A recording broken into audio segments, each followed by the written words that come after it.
La ouate de cellulose, je vais vous ouvrir un sac. On voit un petit peu à quoi la chose ressemble. Celle-ci que nous avons là nous vient d'Allemagne et on a d'autres sacs à l'intérieur qui nous viennent de Suisse. Comme tout bon artisan, vous avez vu que j'ai toujours l'outil à la main, hein. Pas d'artisan sans opinel. Voilà, on a ici de la ouate de cellulose. Alors, si on la regarde d'un peu plus près, on voit des morceaux de papier dedans. Alors, la ouate de cellulose a deux composants. Le principal composant, c'est du papier journal broyé. Donc des journaux, ce sont les quotidiens ou les gratuits, non vendus ou non distribués, qui sont de retour à l'imprimerie. Donc ces journaux-là sont récupérés, on les broie et on y adjoint du sel de bore, entre 15 et 20% de sel de bore. Le mélange des deux, c'est typiquement la ouate de cellulose. Et pourquoi du sel de bore? Alors le sel de bore a deux fonctions. La première fonction, c'est un côté ignifugeant. Le sel de bore est retardeur d'incendie. Il a un énorme pouvoir asséchant, qui est sa deuxième raison d'être dans la ouate de cellulose. Il accumule beaucoup d'eau dedans. Et en cas d'incendie, donc au moment où il monte en température, la particule de sel de bore va exploser, va libérer l'eau contenue dedans, et le changement d'état de l'eau qui était liquide et qui redevient sous forme gazeuse, donc est une consommation d'énergie, va donc avoir tendance à faire chuter cette température de surface et retarder d'autant le début du feu.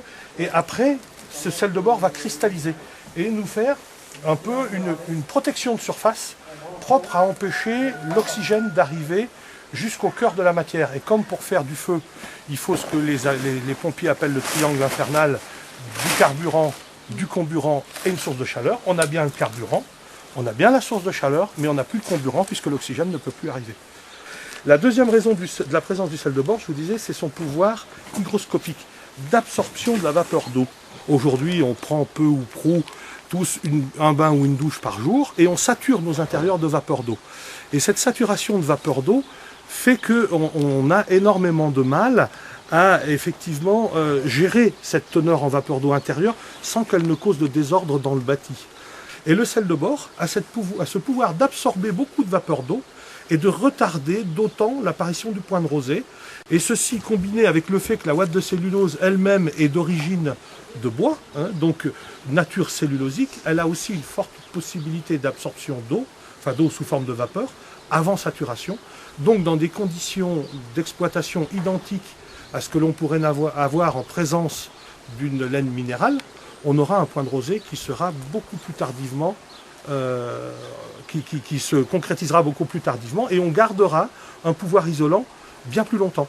C'est pour ça que ces matériaux-là, à épaisseur égale, sont en fait, dans la réalité, plus performants. C'est une chose qu'on ne mesure pas. Hein, aujourd'hui, la législation ne tient pas compte de ces choses-là. Et c'est quand même une grande réalité.